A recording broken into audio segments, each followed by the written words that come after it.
আসসালামু আলাইকুম সবাইকে। অপবাদের আড়ালে প্রেম গল্পের 22 নাম্বার পার্ট। তো ঈদের বিরতি শেষ করে আপনাদের মাঝে আবারও গল্প নিয়ে আসলাম। আশা করছি আপনাদের ঈদ খুব ভালোভাবেই কেটেছে। তো চলুন এবার বেশি কথা না বলে গল্প শুরু করা যাক। অদিতি সেই কখন থেকে হাতে থাকা ফুলটাই দেখে যাচ্ছে। কানের পেছনে ধ্রুবর গুজে দেওয়া ফুল, ভালো লাগায় শরীর মন ছেয়ে যাচ্ছে ওর। ধ্রুব বাকিদের সঙ্গে গল্পে মশগুল। অদিতি এ যাত্রায় বাড়ির দিকে চেয়ে বলল, আমার যাওয়া লাগবে এবার, হোস্টেলে কল আসবে বাড়ি থেকে। ধ্রুব গল্প থামিয়ে ঘড়ি দেখলো, ভ্রুকুচকে ও বলল, সবে 6টা বাজে, এত দ্রুত কেন? আর একটু থাকো আমার কাছে, I am sick, take care করো আমার। ধ্রুবর এমন ছেলে মানসিকতায় হেসে ফেললো অদিতি। হাসি থামিয়ে লাজুক গলায় বলল, বাড়ি থেকে কল আসবে আমার, আমাকে ওখানে না পেলে সমস্যা হবে। ধ্রুব হতাশার শ্বাস ফেললো, আবারও পরিবারের অজুহাত। কিন্তু অদিতির দিকটা বুঝতে পেরে হার মেনে বলল, ঠিক আছে যাও, আমি তানিয়াকে বলে দিচ্ছি নিয়ে যাবে ও তোমাকে। অদিতি সম্মতি দিয়ে উঠে দাঁড়ালো, কাঁধে ব্যাগ নিয়ে আরেকবার ধ্রুবর দিকে তাকালো। অসুস্থ ধ্রুবকে এভাবে ছেড়ে যেতে দেখে ওর অপরাধবোধ হচ্ছিল। ও ধীর গলায় বলল, আসি, ভালো থাকবেন, কাল আবার আসবো। ধ্রুব মাথা নেড়ে সায় দিল। অদিতি চলে যাচ্ছে। দরজা খুলে বেরিয়ে যাবার আগে আবারও একবার ধ্রুবর দিকে তাকালো। ধ্রুব তখন ওর দিকে তাকিয়েছিল। অদিতির ঠোঁট হালকা টেনে মুচকে আসলো। ধ্রুবর তীক্ষ্ণ চোখ সেই হাসিতে নিমিশেই ঠান্ডা হয়ে গেল। ধ্রুব মোহিত দৃষ্টিতে অদিতির দিকে চেয়ে হালকা হাসলো। দুজনের হাসি দুজনের দিনটা পরিপূর্ণ করলো। অদিতি দরজা লাগিয়ে চলে গেল। ও যেতেই পাশ থেকে রাজন এবার বিরক্ত হয়ে বলল, ভাইরে, এমন অসুস্থ অবস্থাতে ফেলে চলে গেল ভাবি, আমার দুঃখ হইতেছে। ধ্রুবর মনটা খারাপ ছিল, তবুও উত্তর দিল। ওর ফ্যামিলি পাশ থেকে সুমন থামিয়ে দিয়ে বলল, ভাই, আমার মনে হচ্ছে আপনার প্রেম সাকসেসফুল হবে না। ভাবি শেষ মুহূর্তে যদি আপনার সঙ্গে চিট করে, আই মিন ওনার বাবার মতের পক্ষে যদি অন্য কাউকে বিয়ে করে ফেলে। ধ্রুব চিন্তিত হলো না, হালকা হাসি ঠুটে ঝুলিয়ে রেখে বলল, ও এমন করবে না, এমন মেয়ে ও না। ধ্রুবর বিশ্বাস দেখে সুমন ভ্রুকুচকে বলল, আপনি এত শিওর কিভাবে? ধ্রুব উত্তর দিল না। যদি ও তেমন হতো তাহলে আমাকে শুরুতেই এত কষ্ট এত সাফারিং দেখেও হ্যাঁ বলে দিত, বাকি যা হবার হয়ে যেত, সেসবের ধারও ধারতো না। কিন্তু ও সেটা করেনি। ভবিষ্যতের ভয়ে আমাকে ফিরিয়ে দিয়েছে বারবার। এখন যখন ও নিজের সঙ্গে ফাইট করতে রেডি আমার জন্য, ঠিক তখন ও আমাকে হ্যাঁ বলেছে। আমি চিনি ওকে, she will definitely fight for me, for my love. Suman চেয়ে রইল ধ্রুবর দিকে। ধ্রুবকে আজ বহুদিন পর এতটা খুশি দেখা যাচ্ছে। ওদের এটা দেখে ভীষণ ভালো লাগছিল, তাই কেউ এটা নিয়ে আর কথা বাড়ালো না তেমন। এবার ইমন পাশ থেকে বলল, এরপর রিলেশন তো হয়ে গেল মামা, জিতে গেলা তুমি। ধ্রুব উত্তর দিল না। রাজন বলল, ভাই, তন্ময়ের কি করবেন? ওরে এবার আমরা সবাই দেখে নিমু, কত বড় বড় কথা বলছেন আপনার সামনে, ওর জিব্বা টেনে ছিঁড়ে ফেলাম এবার, আপনি একবার ডিসচার্জ পাইয়া যান। ধ্রুব এবার উত্তর দিল, বাঁকা হাসি টুটে রেখে রহস্য করে বলল, কালকে দেখা হচ্ছে ওর সঙ্গে, মেসেজে ওরে রেডি থাকতে বলিস। ইমন বলল, তোর ডিসচার্জ হবে পরশু, কাল কিভাবে? ধ্রুব পাত্তা না দিয়ে বলল, তুই জাস্ট তন্ময়কে আমার নামটা আরেকবার মনে করিয়ে দে, বাকিটা আমি দেখে নিচ্ছি আগামীকাল। Now Tanmoy is going to destroy totally by this Dhruba Yamin. Dhruba কপালে ব্যান্ডেজ নিয়ে ওই অসুস্থ অবস্থাতে আজ ভার্সিটির আড্ডাখানায় বহুদিন পর এসেছে। এতদিন পর ধ্রুবকে ভার্সিটিতে দেখে অসুস্থ জুনিয়ররা একে একে এসে জিজ্ঞেস করে যাচ্ছে, ওদের প্রিয় সিনিয়র ধ্রুব ভাইয়ের কি করুণ অবস্থা, চোখে দেখা যাচ্ছে না এসব, বুকটা ফেটে যাচ্ছিল যেন। ওরা সবাই দেখা করে যাওয়ার পর ধ্রুব ক্লান্ত ভঙ্গিতে শার্টের হাতা ফুল করতে করতে ইমনকে বলল, তন্ময় কই, বলিসনি ওকে আমি দেখা করতে চাইছি? ইমন এবার গরিমাসি করা শুরু করলো। এবার অপ্রস্তুত গলায় বলল, বলেছিলাম তো রাস্তায় মনে হয়। ধ্রুব শার্টের হাতা ফুল করছে, ওর হাতের ঘন লোম ভেন্সগুলো যেন ভেসে উঠছে শ্যামলা ত্বকটাই। ওর সামনে সাইনবোর্ড লাগানো, এখানে ময়লা ফেলবেন না। ধ্রুব ওসব মানে না। একটু আগে খেয়ে শেষ করা কুকের খালি বোতল ছুঁড়ে ফেলে দিল রাস্তায়। অলস ভঙ্গিতে সিগারেট ঠুটে চেপে লাইটার পকেট থেকে বের করলে দ্রুত ইমন ওর হাত চেপে ধরে। ধ্রুব এক হাতে লাইটার আর ঠুটে সিগারেট চাপা অবস্থায় এক ভ্রু উচালো। ইমন সরাসরি কড়া গলায় বলল, সিগারেট খাবি না একদম, অন্তত একটা সপ্তাহ ওয়েট করে নে ভাই। ধ্রুব ইমনের কথাতে ভ্রু কুচকে ফেলল। পরপর ওর চেপে রাখা হাত নিজের হাত থেকে ছাড়িয়ে নিয়ে সিগারেটের লাইটার দিয়ে আগুন ধরাতে ধরাতে বলল, জ্ঞান ছাড়িস না, মাথাটা ঠান্ডা করা লাগবে। ইমন হতাশ, চূড়ান্ত হতাশ, তাইও না পারতে এবার আসল চাল চেলে দিল। বাঁকা এসে ধ্রুবকে শুনিয়ে শুনিয়ে বলল, আচ্ছা ভাবিরে কল দেবো, জানাবো তার প্রেমিক ধ্রুব খাচ্ছেটা কি। ধ্রুব সিগারেট ঠুটের ফাঁকে চেপে তারপর ধোয়া ছাড়লো আকাশের দিকে। উদাস গলায় বলল, পাবি না এখন, ক্লাসেও। ইমন হেসে হেসেই বলল, সমস্যা নেই, আমি ছবি তুলে রাখতেছি আপনার, আপনি যে সিগারেট খাচ্ছেন। ধ্রুব বলল, ভাবিরে বললো খবর আছে তোর। ধ্রুব বিরতি নিল, আঙুলের ফাঁকে সিগারেট রেখে ভ্রু কুচকে তাকালো ইমনের দিকে। গাছাড়া ভঙ্গিতে বলল, তোর কি মনে হচ্ছে ধ্রুব ওকে ভালোবাসে দেখে সম্পূর্ণ ওর আয়ত্তে চলে গেছে? লিসেন, আমাকে এত সহজে বদলানো যাবে না। এন্ড সবচেয়ে বড় কথা, ও এভাবেই আমাকে এরূপেই ভালোবেসেছে। ওর সমস্যা থাকলে নিশ্চয়ই আমাকে হ্যাঁ বলতো না। ধ্রুব কথাটা বলে আবারও সিগারেট ঠুটে চাপলো। ওপাশে ইমন হতাশ চোখে ওকে দেখতে থাকলো। মনে মনে ভাবে, এই যে আঙ্কেল এত আশা নিয়ে বসে আছেন, একদিন ধ্রুব ঠিক হয়ে যাবে। শেষ আশা যে দুরাশা হয়ে যাচ্ছে সেটা উনি জানলে কি হবে? মনে তো হচ্ছে না এই জেদি ধ্রুবকে অদিতি অব্দি সোজা করতে পারবে। হঠাৎ দূরে তন্ময়কে একটা ফুলের বুফে হাতে ওদের দিকে আসতে দেখা গেল। ইমন ওকে দেখে কিছুটাই নড়েচড়ে দাঁড়ালো। ওর ভয় হচ্ছে আজ ধ্রুব সব শুনলে কুরুক্ষেত্র বানিয়ে দেবে নির্ঘাত। ইমনের পিঠে কঘা পড়বে কে জানে।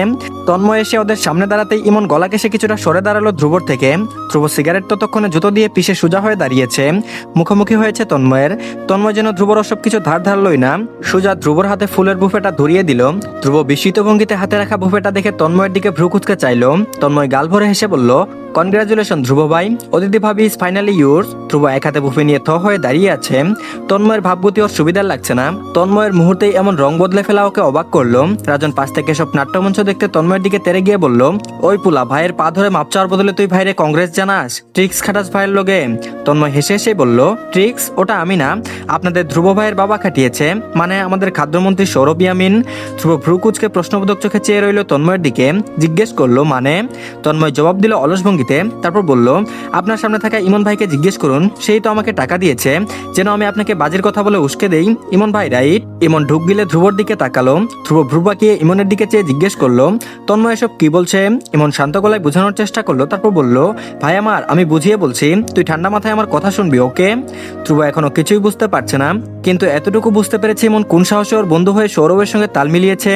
তবুও ইমনকেও আঘাত করতে চায় না, তাই ঠান্ডা গলায় বলল, হয়েছে কি বল।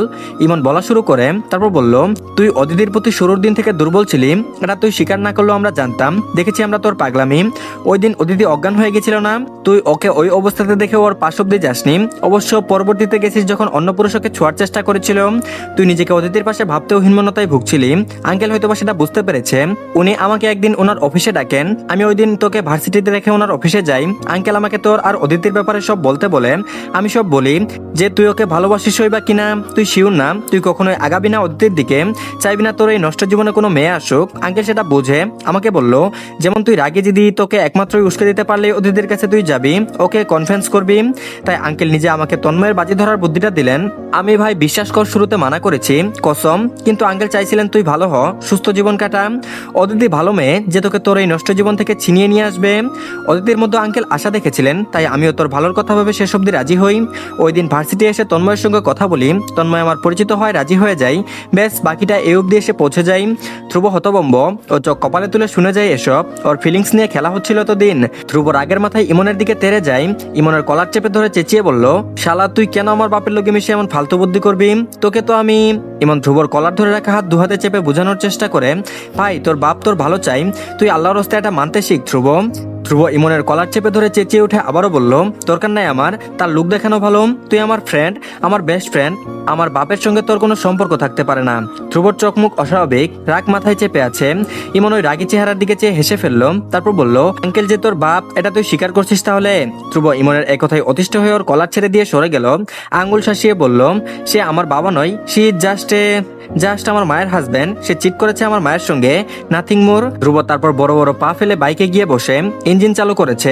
ইমন সেটা দেখে দ্রুত এগিয়ে গিয়ে ধ্রুবর হাতটা ধরে বলল, ভাই আমি তোর ভালোর জন্যই।